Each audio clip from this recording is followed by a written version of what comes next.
berbagai macam-macam kasus yang ngeri-ngeri nih. Tapi kita masuk ke sini mereka tenang gitu. Apa karena itu tadi rumusnya yang ditemukan oleh Pak Yopi dan teman-teman bertiga tadi itu ya?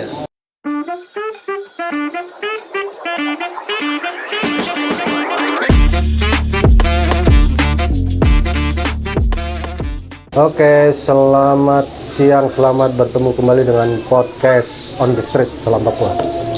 Kita masih saat ini kita berada di area lapas 2B Timika dan kita ditemani dengan narasumber yang luar biasa. Kali ini kita dengan Bapak Yopi F. Romhadi, ya, sarjana sosial sebagai kasih binadi. Langsung aja sobat-sobat, kita ketemu dengan orang yang spesial begini, kita maksimalkan acara kita kali ini. Pak Yopi, ya. Bagaimana kabar? Baik, sehat ya? Ya. Aduh, saya lihat Pak Yopi ini wajahnya ini sangat apa ya namanya, familiar dan persaudaranya kuat sekali kelihatan. Ya.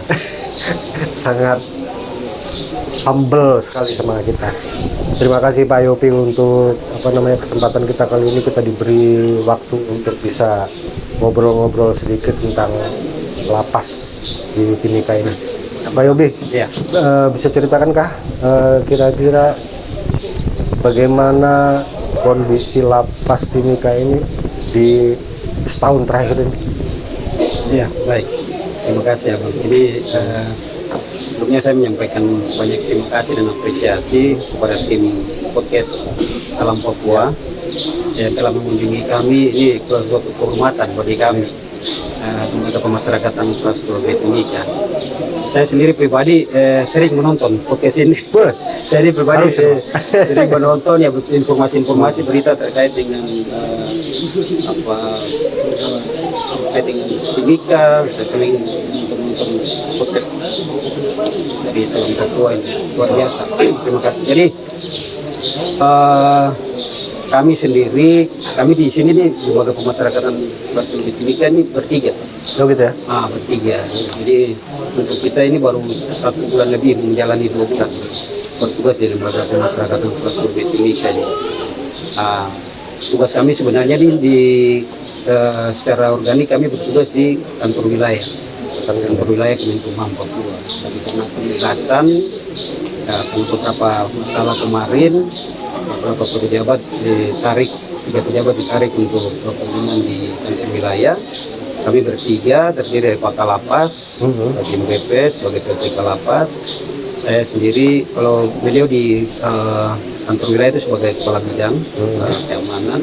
Saya sendiri sebagai Kasubit pelayanan tahanan, ditugaskan di sini langsung dari Kanwil itu Pak? Iya, langsung dari penugasan dari kantor wilayah sebagai PLT Kasih Binadik. Ada rekan saya juga sebagai Kasubit bimbingan teknis. Siapa itu Pak? Pak Yohanis Sabami.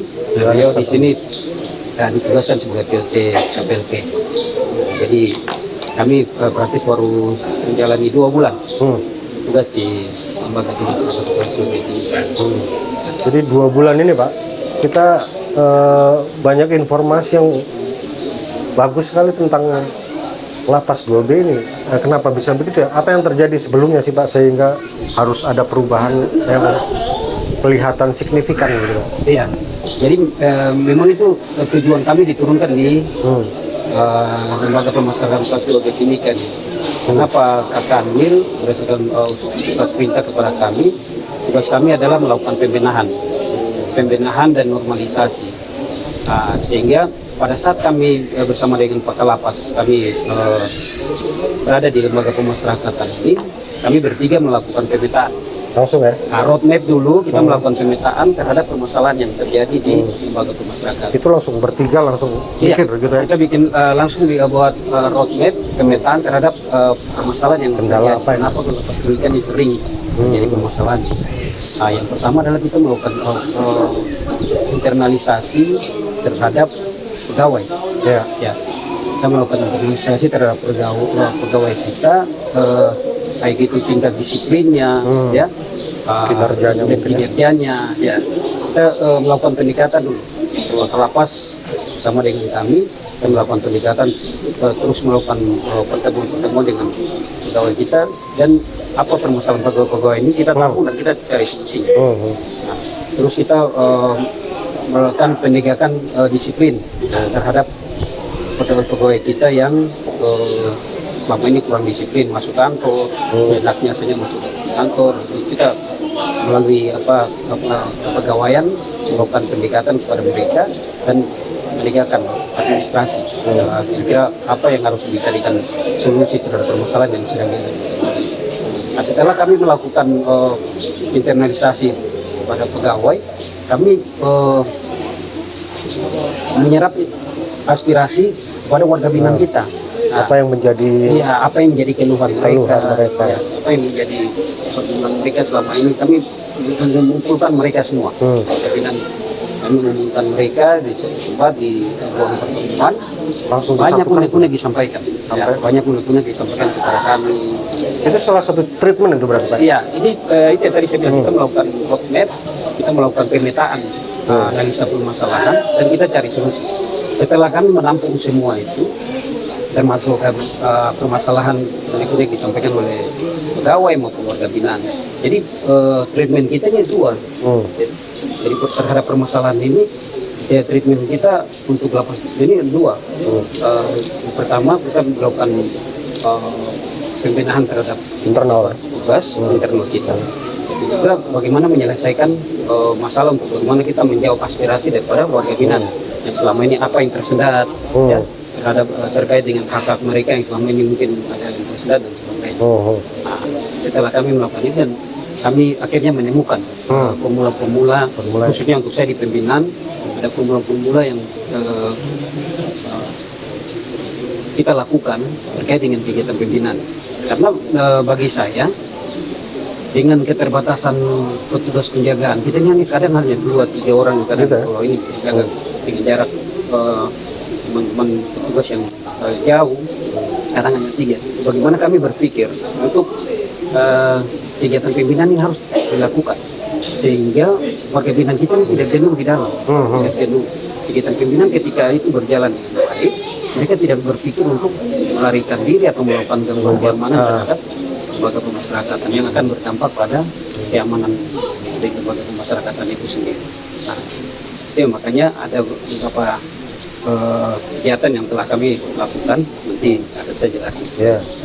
Jadi begini guys, kita tadi pertama masuk nih tim, kita pertama masuk ke sini tim, itu kita menemukan suasana yang sangat berbeda di lapas ini loh. Jadi begitu kita lihat penuh senyum, penuh apa, kita bayangan kita itu di luar pasti orang di luar sana tuh masih mikir ini lapas Mimika, terus apa namanya Pak, istilahnya orang-orang tahanannya dari berbagai macam-macam kasus yang ngeri-ngeri nih. Tugasnya sangat-sangat.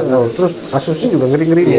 Mutilasi ada apa segala macam. Tapi kita masuk ke sini mereka kayak auranya gitu kayak tenang gitu. Apa karena itu tadi rumusnya ditemukan oleh Pak Yopi dan teman-teman bertiga tadi itu ya.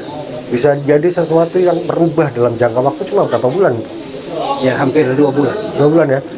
Itu langsung begitu dilaksanakan langsung berubah total atau bagaimana Pak? Kan sebelumnya ini nggak seperti ini. Ya, kita tidak bisa bilang itu simsalabim ya. Ini memang butuh kerjasama kita semua. Jadi strategi kami bagaimana kami merangkul dan memberikan merubah mindset teman-teman kita yang di sini ya, yang sudah lama di sini petugas lapas yang sudah lama bertugas di sini. Nah, ini loh konsep pembinaan yang benar. Ini loh konsep melayani masyarakat yang benar. Harus kita menyampaikan yang tadi Pak sampaikan, menyampaikan senyum ketika ada kunjungan dari keluarga-warga binaan. Itu memang termasuk dalam treatmentnya? Iya, buset. Harus kita sampaikan itu. Susah loh Pak ngasih tahu namanya gitu. Bisa senyum ya. Kemudian melayani harus dengan hati. Warga binaan kita ketika mereka mau datang menanyakan hak-haknya harus kita sampaikan dengan senyum ya, dengan sepenuh hati, jangan dengan marah-marah. Ya itu yang kita sampaikan ke pegawai kita dan itu kan itu bisa berjalan dengan baik. Karena untuk mendekatkan warga petugas dengan warga binaan itu sesuai dengan aturan SOP yang ada di karena kan kami bentuk juga namanya wali pemasyarakatan. Artinya apa? Selama ini wali pemasyarakatan itu diangkat oleh Kalapas berdasarkan rekomendasi dari sidang TPP. Nah, jadi setiap wali pemasyarakatan, wali itu petugas ya, dia membawahi beberapa anak binaan. Gitu. Jadi anak binaan ini katakanlah 10 anak binaan ini, ya, ini yang dibina. Dia seluruh dia punya tingkah laku yang ada di dalam Itu untuk lembaga pemasyarakatan untuk satu semua orang. atau beberapa bagian? Untuk wali itu jadi di lembaga pemasyarakatan ini kan kita ada sekitar 30 wali 30 wali ya, untuk satu lapas ini. Iya. Berarti dibagi-bagi dalam berapa Iya. kelompok? Jadi membantu kita untuk mendeteksi ya warga binaan punya tingkah laku baik itu dia berbuat baik atau tidak baik di dalam, itu bisa menginformasikan kepada kami tim masyarakat. Pak Yopi, ini di lapas 2B ini, Ya, ini macam kejahatannya ada apa, macam kasus kriminalnya tuh ada bermacam-macam, ada berapa Pak ya? iya. Yang besar dalam konteks besar Yang paling tinggi di sini narkotika. narkotika ya? Narkotika di catatan kami ini ada sekitar 86 86 kasus dari 300-an orang ya? dari 288. Jadi terbagi untuk narkotika, untuk yang pidana umum itu bervariasi ada 99 kasus. Nah, di bawahnya itu ada pencurian, penganiayaan dan sebagainya, perusahaan, Pembunuhan yang paling pernah tuh? ya ada pembunuhan juga di dalam. Nah, jadi yang paling banyak itu kasus narkotika. Tapi Pak, dengan adanya kasus-kasus yang berbeda begini, sementara kita tahu ini disatukan semua. Iya, Bagaimana itu Pak? Itu Nah, kan ini- itu kan harus membutuhkan ilmu tersendiri untuk memisahkan itu gimana sih? Nah, ini yang ini memang unik Nah, dalam lembaga pemasyarakatan ini kan umum. Nah, tapi lembaga binaan kita ini ada lembaga binaan kasus narkotika yang treatmentnya tuh tentu beda-beda. kan biasanya ada mereka yang sakau. Iya, sakau dan sebagainya. Nah, itu yang tadi saya bilang, kita melakukan pendekatan melalui kegiatan-kegiatan pembinaan. Nah, memang secara Pembinaan itu secara spesifik kayak apa sih Pak? ya ada dua pembinaan yang kita lakukan, pembinaan secara kerohanian, tapi pembinaan secara jasmani. Pembinaan kerohanian ini kita selalu menekankan kepada warga binaan kita harus beribadah setiap hari, misalnya kalau untuk Muslim hari Jumat, Hari Jumat, kemudian yang Kristen minggu di gereja. Kemudian juga ada pimpinan-pimpinan kerohanian lainnya ya yang bisa datang siapa kapan ini saja untuk melakukan konseling itu dilakukan. Kemudian kegiatan jasmani baik itu kegiatan olahraga, bakat dan minat, tapi juga life skill itu kita lakukan. Beberapa waktu kemarin Pak Kanwil juga hadir di bulan awal Juni kemarin itu melakukan membuka kegiatan pelatihan kemandirian. Nah, itu bagian dari treatment kita untuk bagaimana warga binaan ini mereka tidak menghitung hari. Di hari-hari ini tanya lu kapan saya bebas kalau begitu. Dengan adanya aktivitas kegiatan pembinaan baik itu kegiatan jasmani, kegiatan rohani maupun life skill, mereka akhirnya melupakan apa yang sebenarnya mereka tuh baru kapan bebas. Yeah. Mereka disibukkan setiap harinya dengan kegiatan. Jadi mereka merasa seperti hidup biasa walaupun di Iya.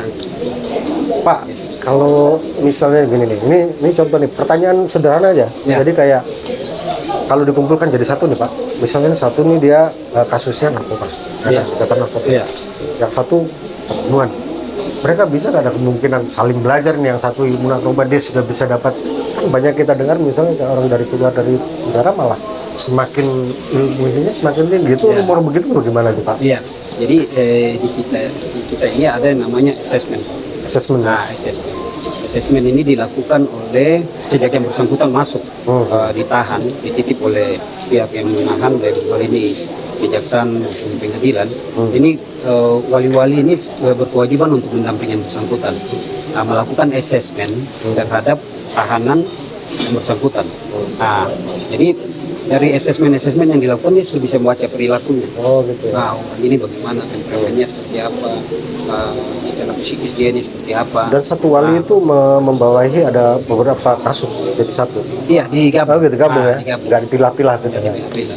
Makanya kita punya wali ini ada yang namanya apa namanya melajari terkait dengan bagaimana melakukan asesmen terhadap warga binaan kita. Nah, kalau tidak dilakukan asesmen, kita main asal penempatan saja itu bahaya. Yang tadi Pak sampaikan. Dari awalnya dia narkotika atau awalnya dia kasus mencuri, tapi ketika dia gabung dengan Kembang. ini akhirnya dia belajar ilmu yang baru. Ilmu yang baru ya. Masalahnya jangka waktu lama juga bisa ahli juga dia. Iya, bisa ahli. Tadi itu kita melakukan asesmen penempatan namanya. Nah, jadi wali memberikan informasi kepada PLT atau Tantip untuk yang bersangkutannya dia jangan digabung. Penempatannya di blok-blok mana. Wali ini dari pidana sendiri atau dari petugas? Wali dari petugas. Oh dari petugas. Memang wali ke masyarakat. Memang dia itu termasuk berarti treatmentnya Pak Yopi dan teman-teman ini. Iya, kalau wali ini memang sudah ada sebenarnya. Cuma caranya bukan. Nah, wali selama ini jadi secara aturan itu ada dalam undang-undang kemasyarakatan kita, tapi selama ini belum dijalankan. Ini saya menghidupkan kembali, supaya ini instrumen-instrumen ini bergerak. Karena kalau tidak ada instrumen, salah satu instrumen tidak ada saja mulai pincang. Gitu ya. Jadi memang ini ya Pak, ada hal-hal khusus yang memang Pak Yopi dan teman-teman buat sehingga bisa menyentuh langsung ke narapidana. Dalam arti teman-teman ini kan begini Pak, sebelum Pak Yopi masuk, sebelumnya sudah ada, dan orang-orang yang mungkin itu tepat, gimana dia bisa cepat menerima dan adaptasi ini sehingga bisa warga binanya atau petugas? Artinya warga binanya menerima Pak Yopi dan teman-teman itu baru. Iya. Bagaimana mereka bisa cepat menerima dan mereka bisa cepat adaptasi. Iya. Itu kan menarik. Ya kan? Ya jadi kebetulan itu yang tadi saya sampaikan. Bahwa setelah kami masuk, itu kami melakukan pemetaan. Apa kemauan mereka? Ya. Apa keinginan mereka?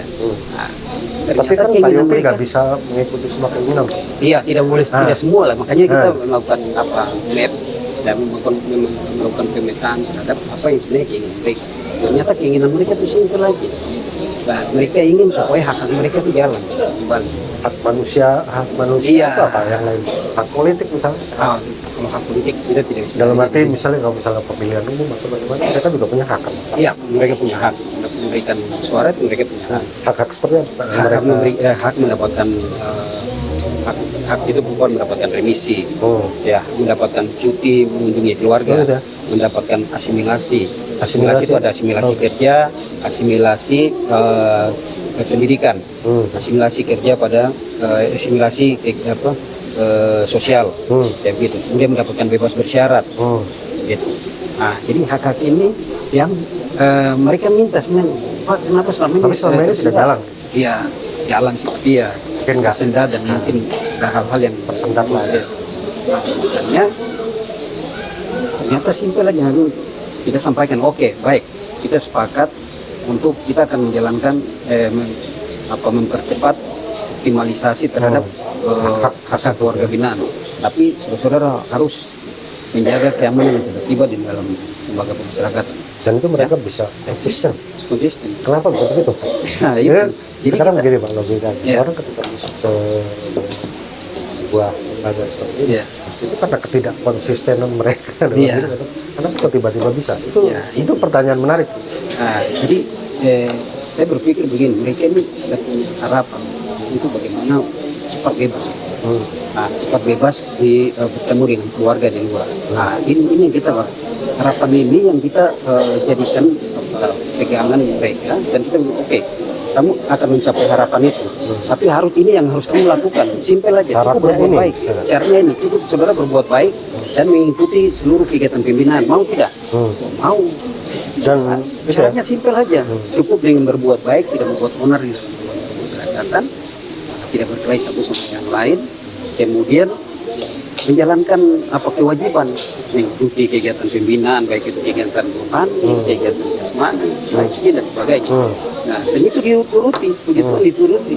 Nah, mereka bisa nurut, bisa nurut. Seperti itu. Itu luar biasa. Itu syarat utama, syarat substantif supaya bagaimana yang bersangkutan bisa diusulkan untuk mendapatkan hak mereka. Kewajiban sudah dilakukan, haknya baru Otomatis dikasih. dikasih. Iya, gitu. Pak, yang asimilasi ini saya tertarik nih, tadi ada poin asimilasi itu bagaimana? Ya, untuk asimilasi itu jadi di dalam Permenkumham ya, Permenkumham kita 6 tahun 2022 itu mengatur tentang hak narapidana. Tapi di dalamnya terkait asimilasi. Asimilasi yang saya tahu bahasa biologi nih, Iya. Pak. Asimilasi itu bagaimana ya? Saya jelas. Jadi asimilasi itu kita bagaimana mendekatkan warga binaan kepada masyarakat untuk mempersiapkan dia jika nanti dia bebas, masyarakat bisa menerima dia. Artinya bergabung kembali. Bergabung kembali ke dalam masyarakat. Nah, di dalamnya itu ada asimilasi kerja. Asimilasi kerja ini kalau dijalankan secara baik dapat mendapatkan PNBP bagi negara. Nah, itu diatur dalam permen kita. Oh gitu ya. Nah, jadi kalau asimilasi kerja, katakanlah dia bekerja pada tempat kerja sebelum dia masuk, misalnya kalau PNS ataupun swasta, ya gajinya 50% diberikan oleh perusahaan tersebut, 50% disetor ke kas negara. Oh gitu. Itu Ya. PNBP. Itu harus begitu aturannya. Iya, itu aturannya seperti itu. Makanya kalau kita memperbanyak itu asimilasi warga binaan setelah memenuhi persyaratan itu ada PNBP kepada negara. Nah, Ya, artinya ada ininya juga ya, apa namanya? Ada aturan yang mengatur seperti ada. itu. Nah, Itu apa sekaligus pengawasan atau bagaimana? iya, itu Jadi masih tetap diawasi. Tetap diawasi. Ada kita pewali mengawasi. Terus pihak kan ada kesepakatan bersama antara pihak ketiga yang meminta yang bersangkutan untuk bekerja kembali dan pihak lapas. Nah, makanya disebutkan asimilasi kerja pada pihak ketiga. Oh gitu ya. Nah, gitu.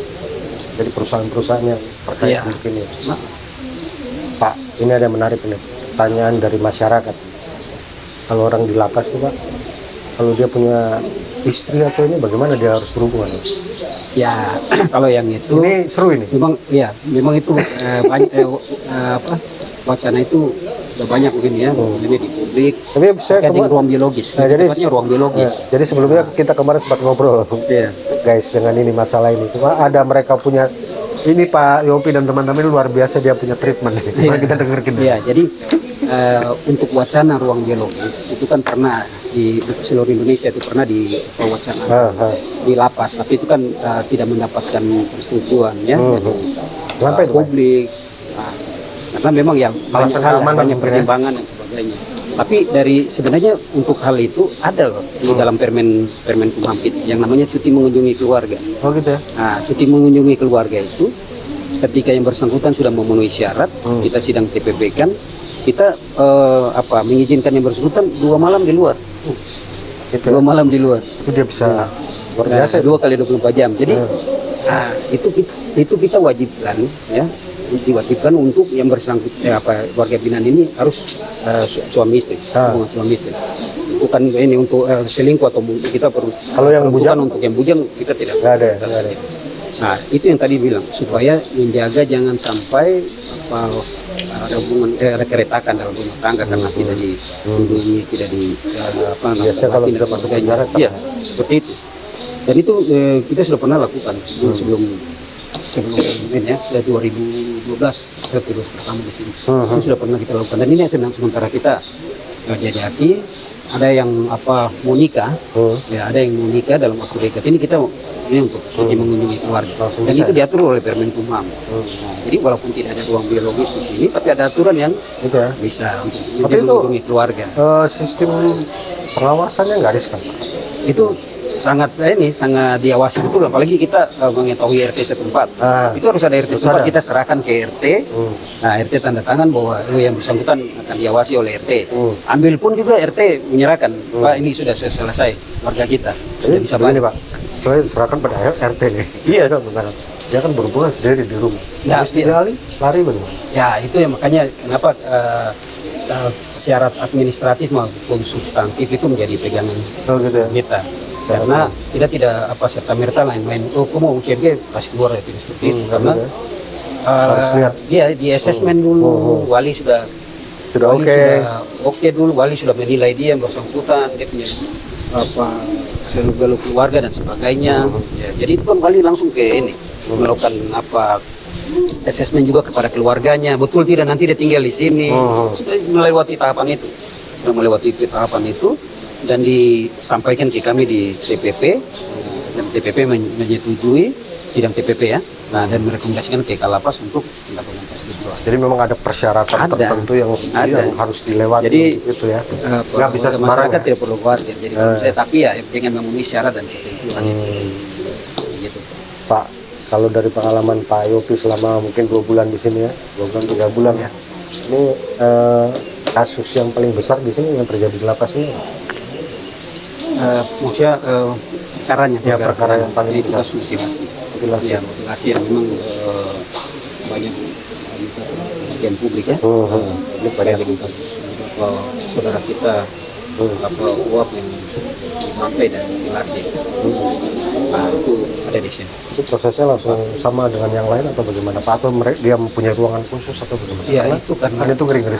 Itu memang untuk penanganan ini harus mendapatkan perhatian ataupun pengamanan masing-masing. Karena ini masalah publik begini ya, semua hidup. Nah, tapi tempat kita ini tidak representatif, juga kita sampaikan. Memang beberapa bangunan yang tidak layak huni, artinya sudah tidak bisa ini karena sudah perlu perhatian dari pemerintah ini. Iya. Nah, makanya untuk sementara ini kita ya pakai pola pendekatan ke mereka aja. Pola pendekatan ke mereka. Benar-benar man to man aja ya. Iya. Nah, karena ya kita walaupun kasus seperti ini kita tahu bahwa yang bersangkutan juga manusia biasa ya. Nah, itu hanya kasusnya saja yang memang besar ya, mutilasi dan sebagainya, tapi dia manusia biasa yang punya hati, yang bisa kita sentuh, dia tidak bisa kita upayakan jangan sampai dia mempengaruhi yang lain, kemudian dia melakukan hal yang sama dan itu yang kita jaga. Tapi untuk penanganan khusus misalnya lakukan khusus untuk lapas-lapas yang maximum security, itu belum disebutkan kita lapas security. Jadi kita berlakukan sama. Jadi harusnya memang di lapas-lapas kayak ini dibutuhkan Pak ya, misalnya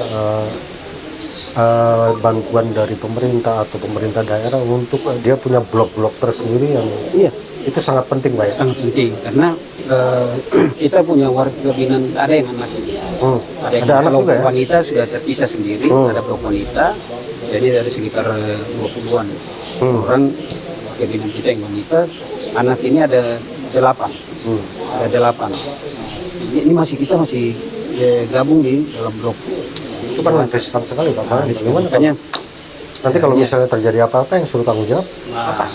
Betul. Ya kan? Dan ini masalah publik ini pasti ngelihat lapasnya kayak iya, gitu. Ya kan? Padahal kan ya bisa datang lihat kondisi kita. Padahal kita manusia sama manusia. Ya kan kadang kondisi kita dengan keterbatasan yang ada. Ya kita tergantung dari kita saja bagaimana kita selaku pembina melakukan pendekatan ke mereka, bagaimana pola pembinaan kita ini berjalan dengan baik. Nah, jangan dengan keterbatasan yang ada ini kita balik menekan mereka sehingga mereka stres dan ingin melarikan diri. Ya, akhirnya melawan. Yang sudah dipupuk sekarang sudah bagus. Tapi sampai saat ini bagaimana Pak? Masih berjalan dengan bagus ya? Artinya nanti mungkin kita bisa minta izin tanya teman-teman nih. Bisa nanti bisa testimoni ke warga binaan kita bagaimana kita hadir di sini. Nah, mungkin mereka bisa menceritakan. Tapi untuk yang sekarang apa namanya penilaian publik mungkin bagus Pak, sekilas kita lihat ini ya, lapas ini kayak ini.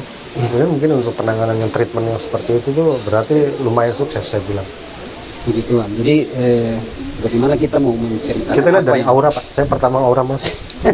Kita tuh di awal tuh pikiran wah ini pasti serem di dalam nih kita diancam-ancam atau ternyata kita masuk mereka penuh senyum. Iya.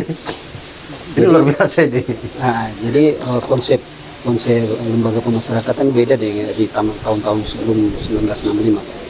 Jadi konsep penjara itu sudah berubah menjadi lembaga pemasyarakatan. Ini yang perlu diketahui oleh publik.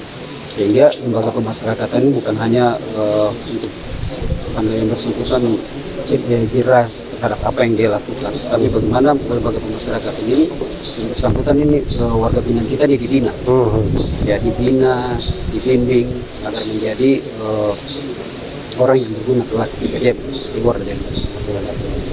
Gitu. Mereka masyarakat ya keluarga menjadi orang yang berguna.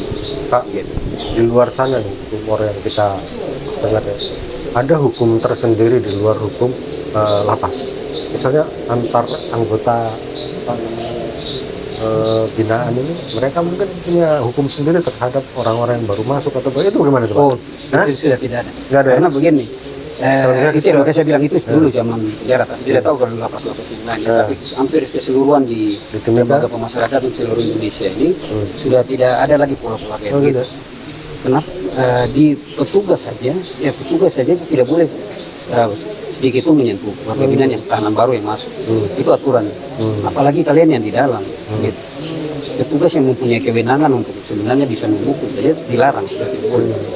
Dan sejak kami bertiga ada di sini, kami menyampaikan itu, menegaskan kepada seluruh petugas bahwa tahanan baru tidak boleh ada lagi yang menyentuh.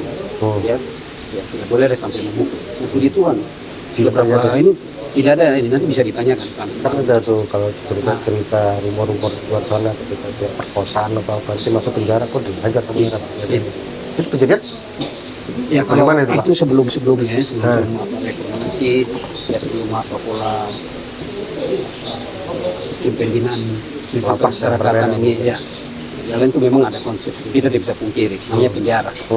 Tapi di Bebas sih. Maksudnya bagaimana itu petugas cuma satu orang menangani berapa orang kan? Iya. Nah, tapi yang tadi saya sampaikan itu sekarang di sistem pemasyarakatan di Indonesia ini sudah tidak. Jadi yang bersangkutan ini lebih banyak ya dibina, ya, dibina dan dibimbing yang menjadi manusia yang baru. Karena kalau kita menggunakan kekerasan, Nggak selesai. tidak akan selesai. Mereka akan semakin dendam keluar kita. Tapi yang ketika Pak Yopi di sini yang baru masuk apa ya, Pak? Kasus yang baru masuk ke sini Kebanyakan narkotika. narkoba. Apa ya, Pak di sini? Ya ini yang juga ya. harus menjadi apa namanya catatan juga untuk kita punya para BNN di sini ya. Kan BNNK juga ada di sini. Ini kenapa juga penyebaran Gitu deras. ini banyak ya. Ya, kami di lembaga pemasyarakatan itu sistemnya hanya menampung, nah, membina mereka yang ketika sudah divonis bersalah ya kita bina mereka di sini. Tapi itu ketika dia bebas, kita membina mereka. Tapi ketika dia bebas, terus lingkungan masyarakat tercipta seperti itu, ada peredaran arak dan sebagainya, pasti dia akan kembali. Nah, makanya kita harus ada perhatian kita semua sebagai pemerintah, tapi juga bagi masyarakat. Ini yang harus kita lawan sama-sama. Karena banyak generasi kita yang terus kesini terus makin banyak. Ya, kita berharap untuk depannya, tapi sulit tuh Pak kayaknya Pak, karena sistemnya juga sudah berkembang ya. Narkoba itu mungkin caranya atau bagaimana cara masuknya berkembang. Kita belum sempat ngejar. Harus kita optimis. Harus kita perang terhadap narkoba. Pak, di lapas ini Pak, kayaknya saya lihat ada fasilitas-fasilitas yang untuk mendukung mereka untuk bisa asimilasi keluar yang seperti Bapak bilang tadi, kemampuan mereka bekerja. Itu di sini ada apa aja Pak? Ya, jadi berdasarkan kegiatan pelatihan kemandirian yang kami lakukan di awal Juni kemarin, ada pelatihan-pelatihan yang kita lakukan. Yang pertama adalah pelatihan pembuatan roti. Ya, pembuatan roti, kemudian budidaya ikan lele. Ikan lele juga ada Pak ya? Ada. Nanti bisa lihat di belakang. Iya. Budidaya ikan lele, kemudian pengelasan. Pengelasan. Nah, ini setelah pelatihan itu mereka langsung mengaplikasikan sama sekolah yang kemarin. Dengan PKBM. Dengan PKBM. PKBM ini puji Tuhan berdasarkan kerjasama kita dengan Pokmas Lipas. Jadi saya tidak jelaskan dari awal. Pokmas Lipas ini keterlibatan masyarakat. Oh gitu ya? Nah, jadi bagaimana? Masyarakat peduli pemasyarakatan. Namanya Pokmas Lipas. Nah, ini dibawa kendali Balai Pemasyarakatan. Nah, tapi bekerja sama dengan kami lembaga pemasyarakatan. Jadi mereka kami sudah bentuk keluar terus kemudian disupport. Iya, jadi Pokmas Lipas itu sejak yang bersangkutan masih ada di dalam juga, maka masyarakat bisa memberikan kontribusi. Nah, ini contoh salah satunya anggota Pokmas Lipas kita, Pak Johan beliau sebagai ketua PKBM di Timika. Nah, ini membantu kita karena kita belum ada PKBM. PKBM kasih Julius ini membantu kita Langsung untuk program kejar paket A, B, dan C. langsung di sini dalam sekitaran. Nanti kita harus jalan-jalan. Ya, kita bisa lihat nanti tempat itu belajar. Tapi karena ini masih libur sekolah, sehingga untuk pendidikan luar sekolah paket A ini nanti akan start di bulan Agustus ya. Nah, tutornya masih libur. Jadi nanti start bulan Agustus. Jadi kita berharap ini Pak, warga binaan ini ketika dia pulang dia sudah ya putus sekolah mau ambil jasa, silakan langsung bisa ya. Jadi akses itu langsung sudah di apa namanya istilah disupport juga dari dalam. Jadi begini guys, ini di dalam sini nih ada pabrik roti yang dibuat oleh warga binaan kita nih, hasil warga binaan ini saya kemarin sudah coba ini dan luar biasa. Tadi juga saya coba di sana. Dan ini juga di sini ada kafe. Ini kita disupport penuh ini sama kami. Anggota kami harus rubah nih karena diprotes sama saya tes dulu Pak. Kopinya ini bahaya nih. Ya, silakan. Jadi ini bahasa Kamoro, Pak. Teman-teman yang di sana udah biarin aja, gak usah dipikir. Ini bahasa Kamoro, Amota kami, ya artinya rumah makan. Ya. Berarti kalau kami Amota kebalik ya? Iya, kebalik. Ini yang belum dirubah. Oke. Jadi itu mungkin sekilas Pak. Saya pengen Pak Yopi kasih buat apa namanya viewernya atau netizennya nanti kira-kira. Oh iya, saya pesan lagi nih untuk publik. Apa itu? Mitoro Batu Pamau, kita ada buat bentuk sanggar seni. Ya, sanggar seni kita ini namanya Mitoro Batu Pamau, Prison Gold Amungsa. Oh iya betul. Ya, sorry. Jadi begini guys, kemarin tuh sempat dari lapas ini sampai punya artis ini, namanya apa? Prison Gold. Nah mereka itu sampai di luar, sampai manggung dengan aman. Ini luar biasa ini. Kenapa bisa begitu Pak? Ini kita harus bahas ini. Nah, kita tambah sedikit. Iya. Jadi setelah kita masuk yang tadi saya sampaikan itu kita tidak hanya live studio tapi bakat dan minat kita. Ya. Itu belum disebut tadi Pak. Iya, bakat dan minat ini ternyata banyak dalam, ada kelompok hip hop, ya, rapper, kemudian ada penari-penari latar dengan apa budaya di Papua. Nah, jadi sudah 3 kali kita tampil di luar. Nah, sudah 3 kali tampil di luar. Yang pertama itu di yang PT Freeport selenggarakan dalam rangka lingkungan hidup.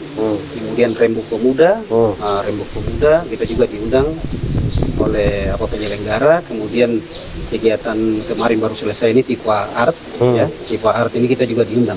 Dan semua berjalan aman. Ya, semua berjalan aman. Jadi kita keluarkan itu mereka sekitar 30 orang penari maupun tim penggembira juga kita kasih keluar dari luar perempuan. Nah, jadi kita keluarkan puji Tuhan jalan aman dan publik sangat antusias melihat wah ini ada warga binaan lapas demikian luar biasa. Iya. Bisa begitu ya. Warga binaan lapas demikian bisa keluar nanti. Nah, jadi mereka bisa kembali kepercayaan diri mereka. Ya betul. Jadi merasa apa tidak berbeda dengan mereka. Iya. Dan puji Tuhan keluarga juga ikut hadir di situ, terharu. Puji Tuhan lagi nih sudah dibina seperti ini bisa keluar lihat kita. Mereka juga hadir di situ tempat kegiatan. Ada keluarga warga binaan yang kebetulan ada di tim tari tersebut. Nah, dan ini nanti publik Timika kalau mau lihat saya minum Pak ya. Ya silakan. Penampilan sanggar seni Mitoro Batu Pamau. Mitoro Batu Pamau itu bahasa Kamoro. Mitoro Batu Pamau. Nah, itu artinya Mitoro atau Mitoro? Mitoro patung. Mitoro itu patung. Batu Pamau itu adalah terkurung. Nah, jadi ini menggambarkan mereka kehidupan mereka. Nah, Mitoro Batu Pamau itu patung yang terkurung. Nah, jadi kelompok seni Mitoro Batu Pamau ini akan tampil di Kaloran. Kaloran Mimika di MNM. Nanti kita diundang juga di tanggal 27 Juli ini. Ya. Ya kita boleh kesana. Jadi ya silakan publik Timika bisa melihat waktu kita tampil di sana. Pak, saya tadi lupa mau tanya ya. Bapak kan istilah kita juga manusia. Ya. Istilah cerita-cerita yang menurut Bapak di sini agak menyesakkan dada, ada nggak selama 2 bulan nih Pak di sini? Artinya tentang mereka, tentang kehidupan mereka di dalam, atau mungkin masalah mereka di luar. Itu ada nggak cerita-cerita seperti itu Pak? Bagaimana sampai aduh kasihan ya kayak gini-gini, mereka juga orang biasa. Gimana itu menurut nggak ada cerita-cerita begitu?